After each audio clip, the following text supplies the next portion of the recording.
Leksjon 1. Karriereambisjoner. Hva slags ting liker du å gjøre? Jeg liker å samhandle med folk, så jeg vil kanskje bli ekspeditør i en butikk. Det høres ut som en perfekt match for deg. Du har en så vennlig personlighet. Takk. Jeg tror jeg kan gjøre shopping til en hyggelig opplevelse for kundene. Absolutt. Entusiasmen din ville garantert tiltrukket seg mange kunder. Jeg håper det. Det hadde vært givende å hjelpe andre med å finne det de trenger. Ja. I tillegg ville du lære verdifulle ferdigheter innen kommunikasjon. Ja, og jeg kunne få innsikt i kundenes preferanser. Det er et fantastisk perspektiv. Jeg beundrer ambisjonen din. Leksjon 2. Fordele med vektløfting. Har du noen gang vurdert vektløfting som en del av treningsrutinen din? Ja, jeg tror vektløfting er bra for å bygge styrke. Jeg gjør det 2 ganger i uken, og jeg har sett betydelige forbedringer. Det er imponerende. Konsistens utgjør virkelig en forskjell for kondisjon. Det gjør det absolutt. Jeg føler meg sterkere og mer selvsikker for hver økt. Jeg kan tenke meg det. Hvilke øvelser liker du best? Jeg liker spesielt godt markløft og benkpress. De er veldig effektive. Det er gode valg. Jeg burde også innlemme dem i rutinen min. Absolutt. La oss motivere hverandre til å nå treningsmålene våre. Leksjon 3. Kunsten å lytte. Har du noen gang tenkt på hvor nyttig aktiv lytting kan være på arbeidsplassen? Det har jeg virkelig. Når vi lytter aktivt, kan vi bedre forstå kollegenes perspektiver. Nettopp. Det fremmer et mer samarbeidsvillig miljø, ikke sant? Absolutt. Folk føler seg verdsatt når ideene deres blir anerkjent. Det kan føre til økt produktivitet og moral blant teammedlemmene.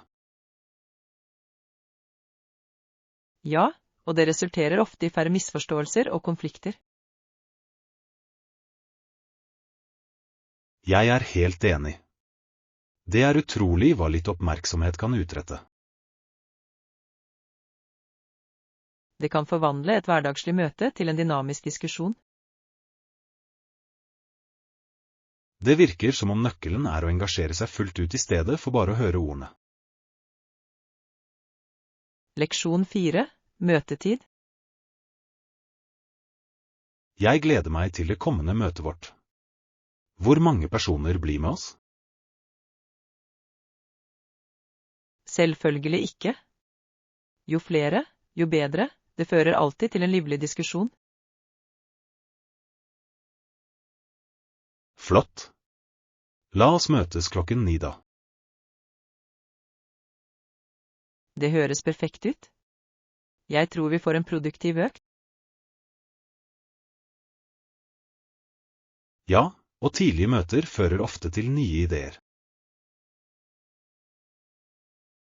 Jeg er enig. Det er herlig å starte dagen med entusiasme. Jeg skal sørge for å ta med litt forfriskninger til alle. Det er en omtenksom gest. Det hjelper alltid å holde humøret oppe. Ja, virkelig. Jeg gleder meg til å høre alles tanker og bidrag. Leksjon 5. Fordeler med aromaterapi.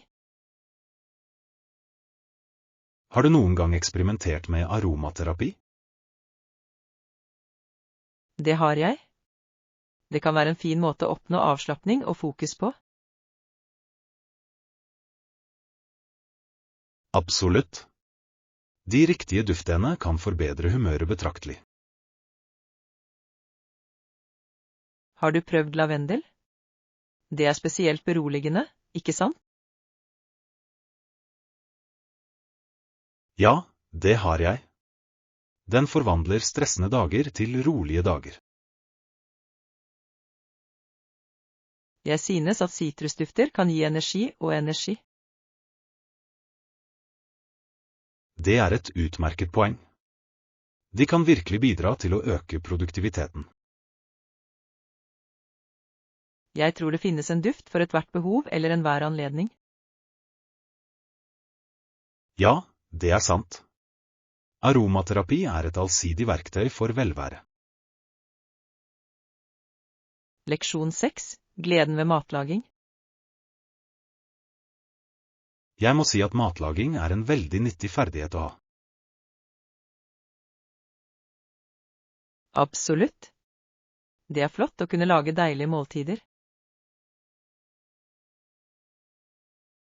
Ja, og det kan også være en fantastisk måte å uttrykke kreativitet på. Jeg er helt enig. Det kan være ganske spennende å eksperimentere med smaker. I tillegg kan man spare mye penger ved å lage mat hjemme sammenlignet med å spise ute. Det er en betydelig fordel. Det gir også mulighet for sunnere valg. Ja, det er sant. Hjemmelaget mat smaker ofte bedre enn takeaway. Jeg finner glede i å dele mine kulinariske kreasjoner med venner og familie. Det er det beste. Mat bringer folk sammen på den herligste måten. Leksjon 7. Elevatferd. Hvilken type elevoppførsel mener du er uakseptabel? Det er avgjørende at universitetene er oppmerksomme på forstyrrende aktiviteter. Jeg er helt enig. Respektløs oppførsel kan hindre læringsmiljøet. Ja, og det kan skape en negativ atmosfære for både studenter og lærere. Jeg synes det er viktig at institusjoner setter tydelige forventninger. Absolutt. Retningslinjer kan bidra til å opprettholde et gunstig læringsmiljø. I tillegg kan det å håndtere problemer raskt forhindre eskalering. Det er en klok tilnærming. Åpen kommunikasjon er nøkkelen i slike situasjoner. Til syvende og sist er det viktig å fremme respekt blant elevene for å lykkes. Leksjon 8. Bare slippe av. Skal du reise noe spennende sted i dag? Jeg reiser ikke, bare slipper av en venn på flyplassen. Så omtenksomt av deg. Hvor skal du etterpå? Jeg kan utforske området rundt mens jeg venter på at du skal komme tilbake. Det høres ut som en fin plan. Det finnes noen flotte kaffebarer der rundt. Ja, jeg har hørt om en sjarmerende kafé som serverer fantastiske bakverk. Du bør absolutt sjekke det ut.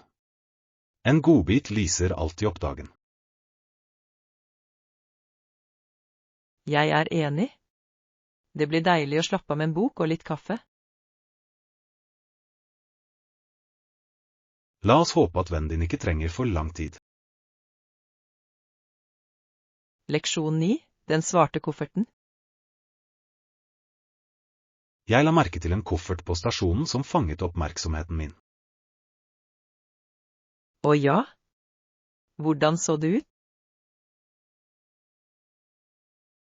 Det er en svart koffert med et rødt håndtak og en liten ripe.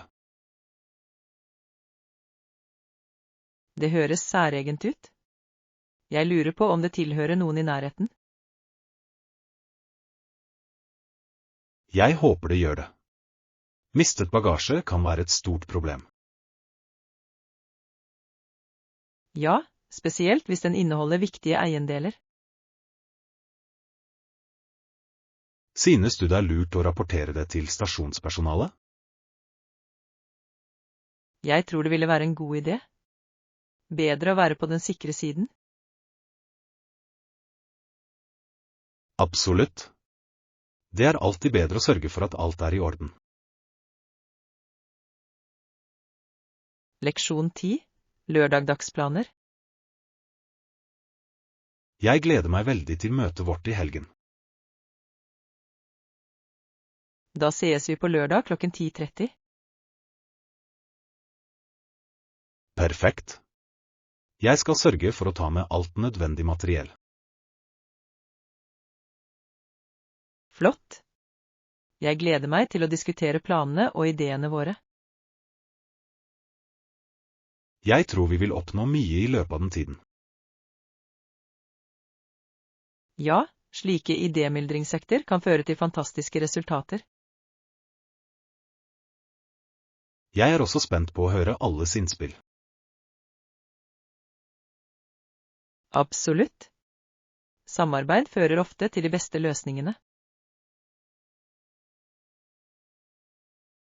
La oss gjøre dette møtet produktivt og hyggelig.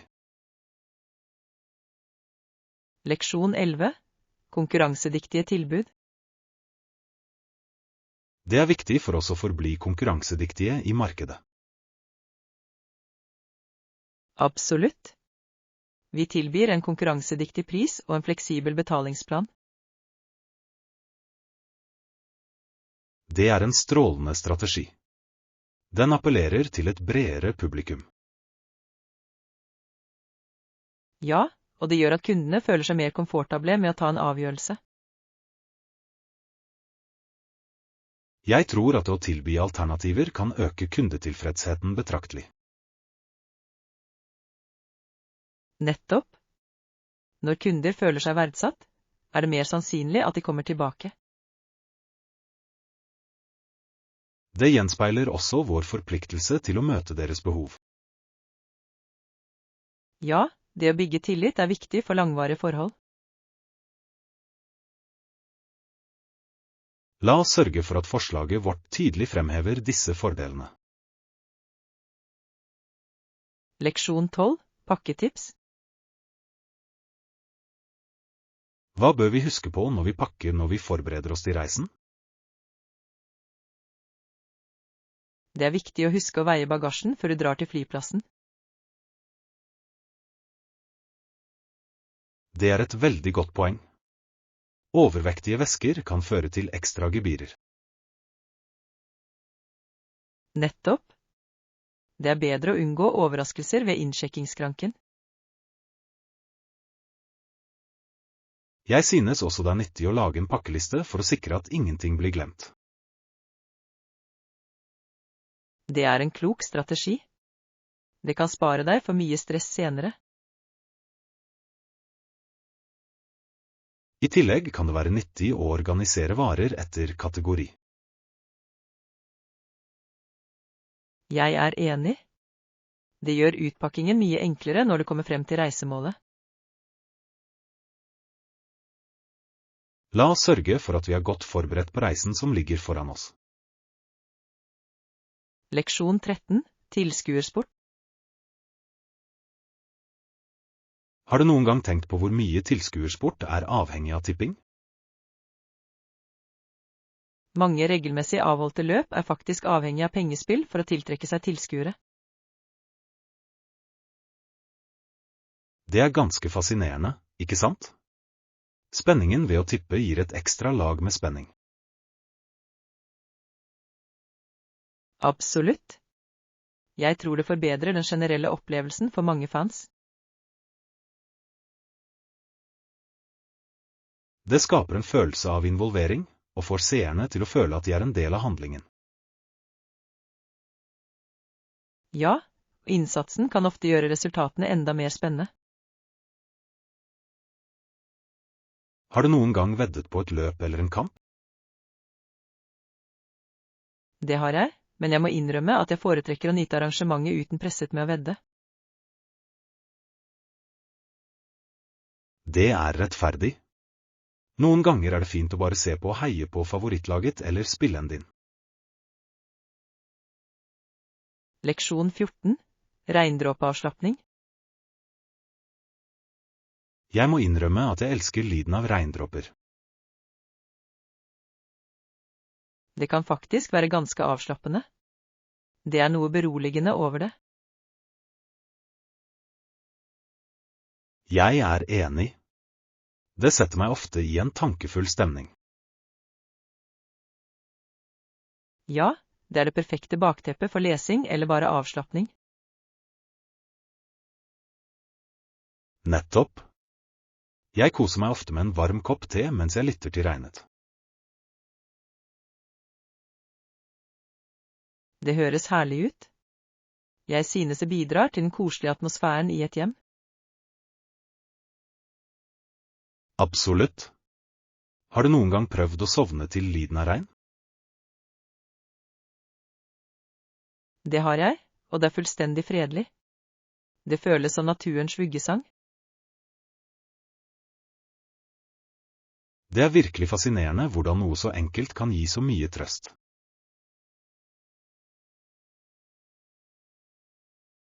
Leksjon 15. Tittelforslag. Jeg leste artikkelen din tidligere, og jeg har et forslag. Å, seriøst? Hva synes du? Jeg synes du burde endre tittelen til en mer interessant en. Det er en god idé. En bedre tittel vil definitivt tiltrekke seg flere lesere. Nettopp. En fengende tittel kan utgjøre hele forskjellen for å fange oppmerksomhet. Jeg er helt enig. Det er tross alt førsteinntrykket. Nettopp. Hvilken type tittel synes du ville passet bedre? Kanskje noe mer lekent eller dramatisk kunne fungert bra. Det høres lovende ut. La oss brainstorme noen alternativer sammen. Leksjon 16. Forhandlingstips. Når man starter et nytt prosjekt, er det noe viktig å huske på. Greit. Det skal jeg absolutt huske på.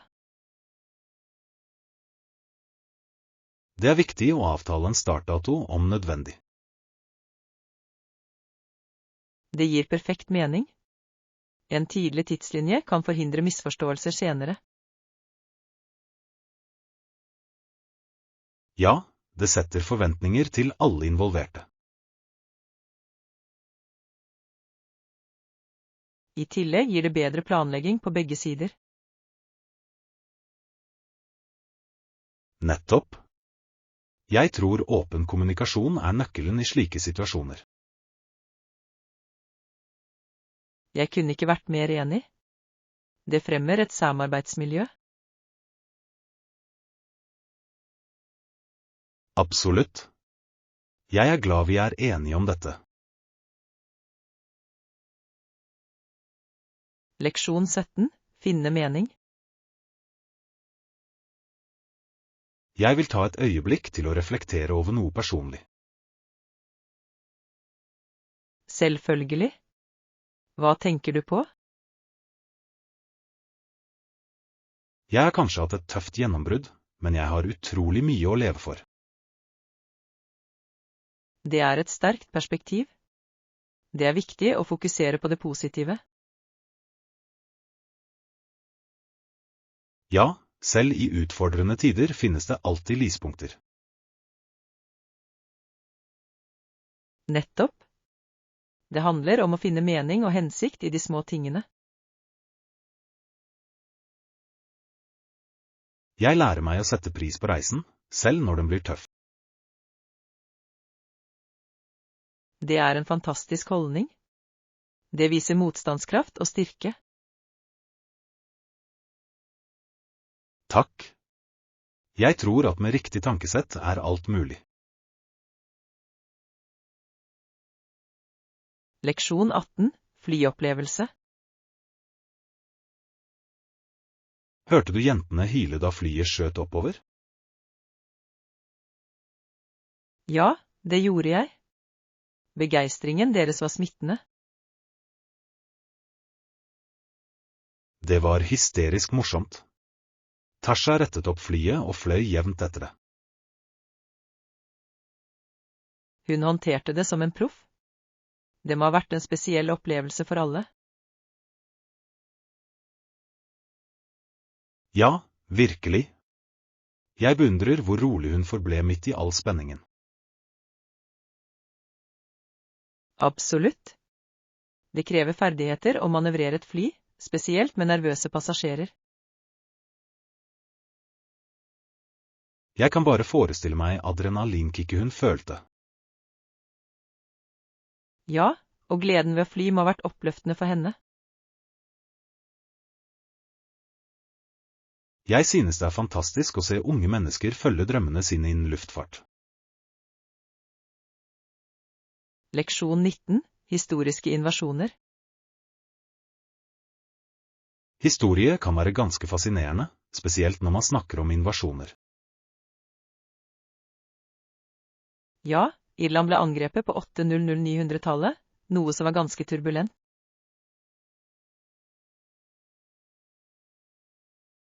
Ja, og så på 1100-tallet invaderte engelskmennene Irland, noe som førte til betydelige endringer. Det stemmer. Hver invasjon formet Irlands kultur og landskap. Det er fascinerende hvordan historiske hendelser kan påvirke det moderne samfunnet. Absolutt. Å forstå disse hendelsene hjelper oss å sette pris på nåtiden. Jeg lurer på hvordan livet var for folket i disse turbulente tidene. Det må ha vært utrolig utfordrende, men de viste bemerkelsesverdig utholdenhet. Ja, historien lærer oss ofte verdifulle ting om styrke og overlevelse.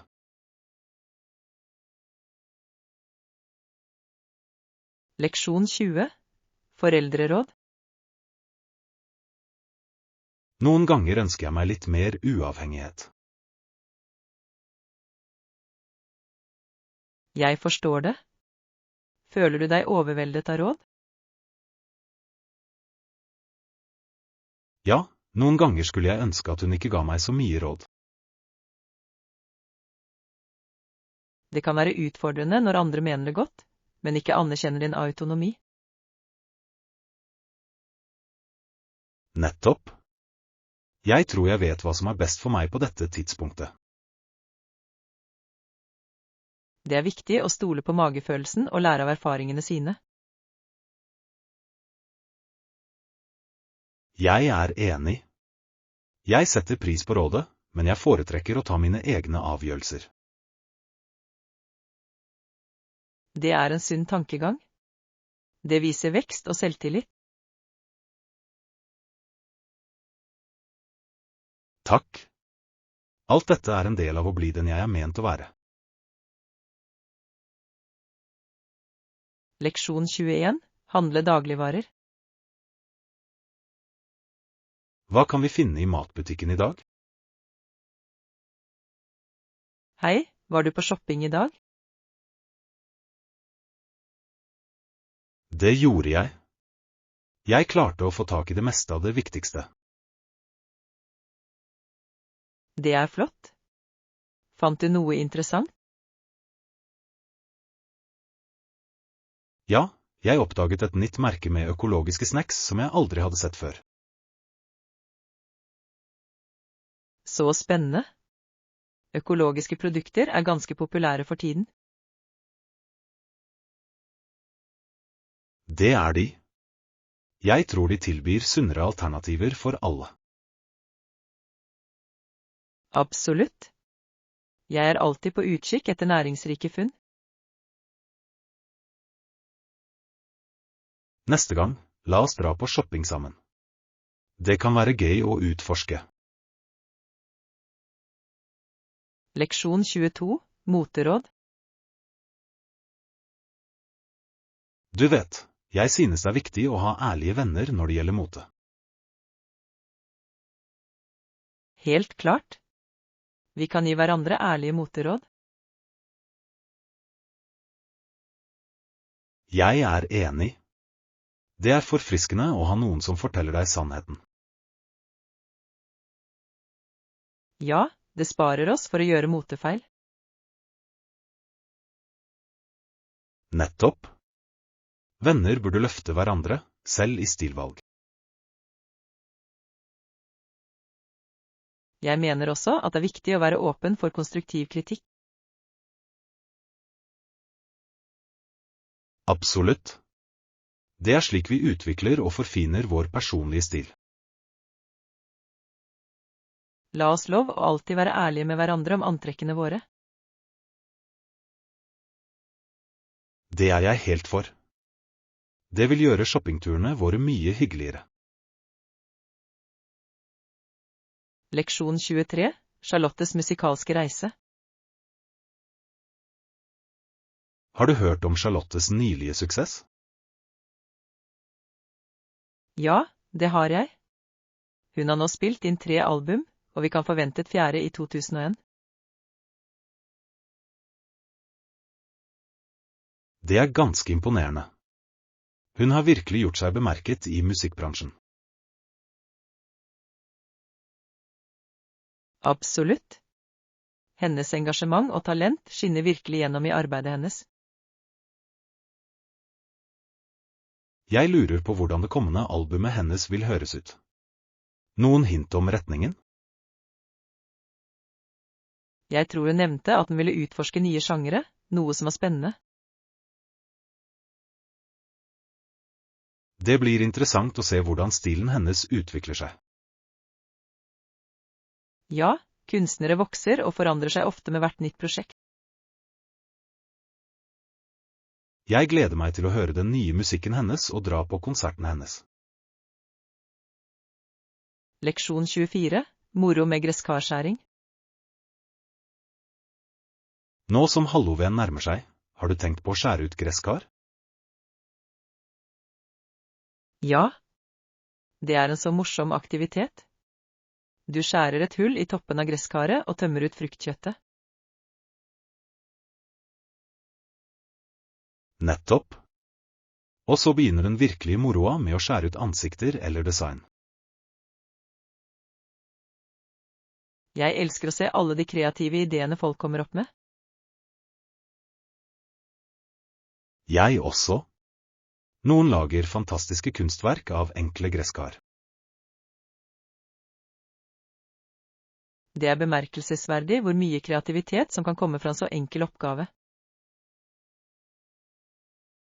Og la oss ikke glemme de deilige gresskarkjernene. Og, absolutt. Å steke dem er en herlig godbit etterpå. Det virker som en perfekt måte å tilbringe en høstettermiddag på. Leksjon 25, historisk innsikt. Historien til dette landet er svært interessant, og den utspilte seg i det 17. og 18. århundre. Ja, det var en tid med betydelig forandring og utvikling.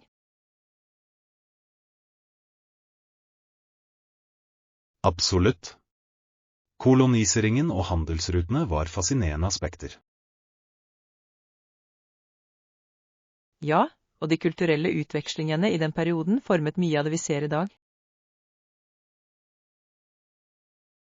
Det er fascinerende hvordan historiske hendelser har varige konsekvenser for det moderne samfunnet. Nettopp.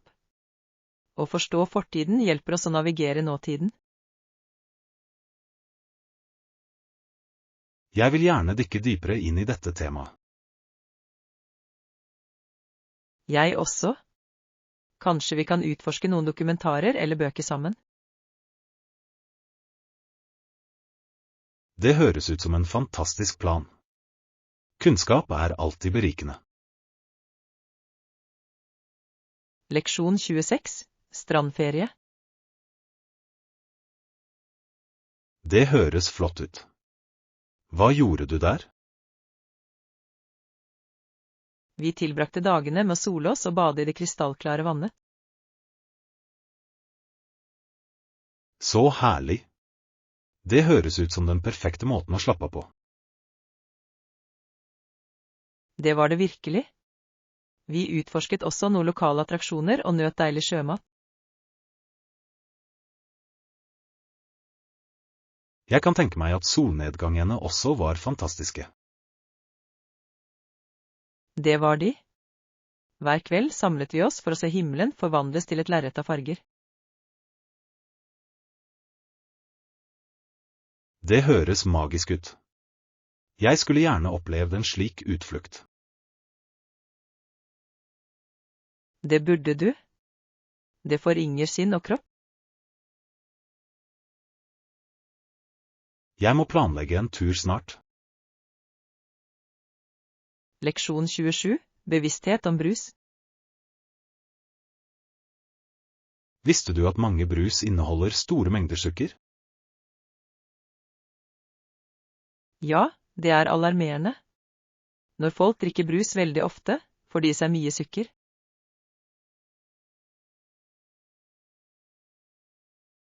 Nettopp. Dette kan føre til diverse helseproblemer over tid. Det er viktig at folk er bevisste på hva de spiser. Jeg er enig. Moderasjon er nøkkelen når det gjelder sukkerholdige drikker. Kanskje det kan hjelpe å oppmuntre til alternativer som vann eller urtete. Det er et utmerket forslag. Små endringer kan utgjøre en stor forskjell. Ja, og det å spre bevissthet kan motivere andre til å ta sunnere valg. La oss fortsette å fremme gode vaner blant våre venner og familie. Leksjon 28. Utilsiktede uhell. Har du noen gang ved et uhell støtt borti noen mens du ba noe? Ja. Jeg prøver ikke gjøre disse tingene, det skjer bare noen ganger. Det kan være ganske pinlig, ikke sant? Ja, det er sant. Jeg sølte en gang drinken min fordi jeg var distrahert mens jeg gikk. Det hørtes uheldig ut. Jeg håper personen var forståelsesfull. Heldigvis var det ganske humoristisk om det. Det er godt å høre. Latter kan lindre slike pinlige øyeblikk. Absolutt. Vi har alle våre klønete øyeblikk nå og da.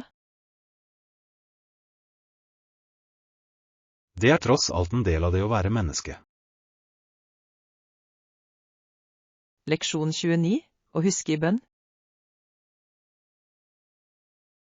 I konfliktsituasjoner er det viktig å reflektere over de som er berørt. I våre bønner skal vi med rette huske de som sørger i vårt eget land. Absolutt. Medfølelse er viktig i vanskelige tider. Ja, og det minner oss om vår felles menneskelighet. Det er viktig å støtte hverandre, spesielt i vanskelige tider. Jeg er enig. Å vise vennlighet kan gi trøst til de som lider. Vi bør også finne måte å hjelpe lokalsamfunnet på praktiske måter. Det er en fantastisk idé. Hver lille gest teller. Sammen kan vi gjøre en meningsfull forskjell. Leksjon 30. Motedilemmaer. Jeg har slitt med garderoben min i det siste. Og, det er et vanlig dilemma. Hva ser ut til å være problemet? Jeg føler at jeg ikke har noe å ha på meg til den kommende begivenheten. Hvor skal du?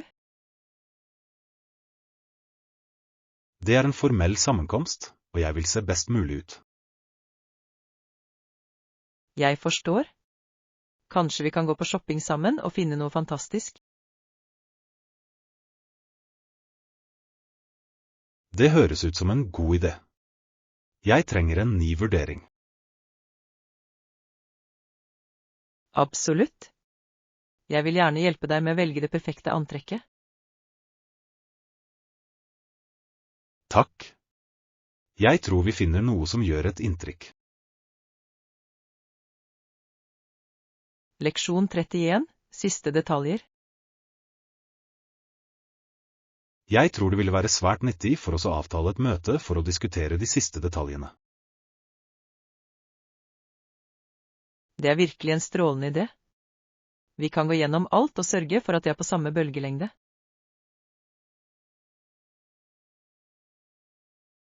Nettopp. Det er avgjørende at vi avklarer eventuelle usikkerheter før vi går videre.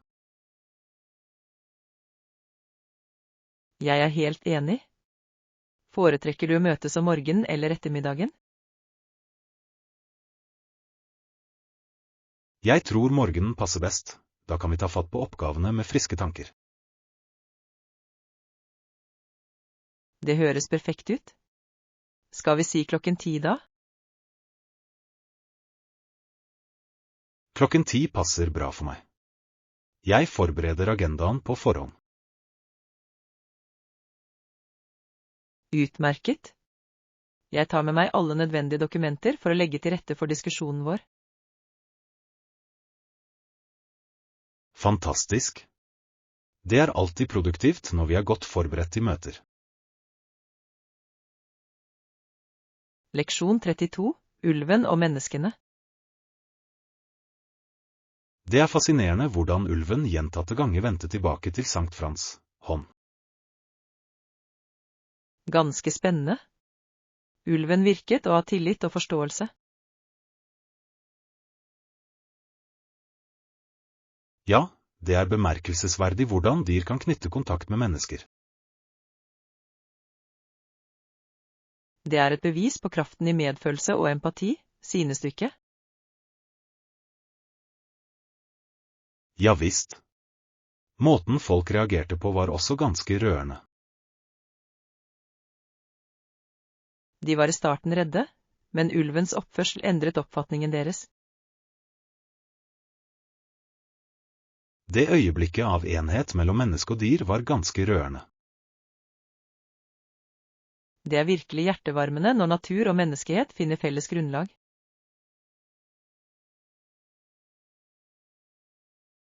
Slike historier minner oss om vårt ansvar overfor alle levende vesener. Leksjon 33, Mark Twain. Har du noen gang fordypet deg i verkene til Samuel Clemens, også kjent som Mark Twain? Ja, det har jeg. Mark Twain var forfatteren av noen av de mest elskede litterære klassikerne. Humoren og vidden hans er uten sidestykke, er du ikke enig? Absolutt. Fortellerkunsten hans fanger essensen av det amerikanske livet. Jeg synes karakterene hans er utrolig relaterbare, spesielt Huck Finn. Huck Finns eventyr gjenspeiler virkelig ungdommens og frihetens kamp. Nettopp. Twains evne til å bringe humor inn i alvorlige temaer er strålende. Det er en unik ferdighet som resonerer med lesere selv i dag. Hva er ditt favorittverk av ham? Leksjon 34, kremete tekstur. Har du noen gang prøvd en dessert med kremekonsistens? Ja, det har jeg. Jeg synes at en kremedessert kan være ganske herlig. Hvilken størrelse foretrekker du på en slik dessert? Jeg ville gått for en medium. Jeg vil ikke at det skal være overveldende. Det høres fornuftig ut. En mellomstor størrelse er ofte den rette balansen. Nettopp. For mye av det gode kan noen ganger ødelegge opplevelsen. Det handler om å nyte smakene uten å overdrive. Ja, det er sant. Jeg tror moderasjon er nøkkelen, spesielt med desserter. Skal vi utforske noen alternativer for vår neste dessertutflukt? Leksjon 35. Innendørsaktiviteter. Det høres avslappende ut, ikke sant? Det gjør det. Men blir du ikke lei av å være inne for lenge?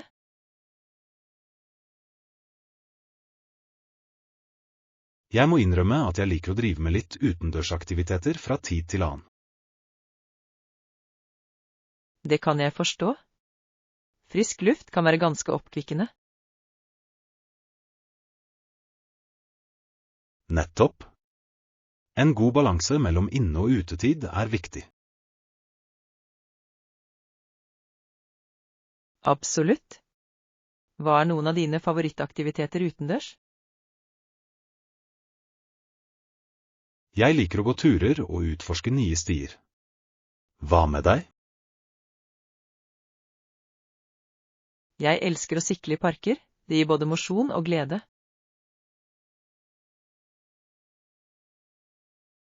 Det høres herlig ut. Kanskje vi kan planlegge et utendørseventyr sammen.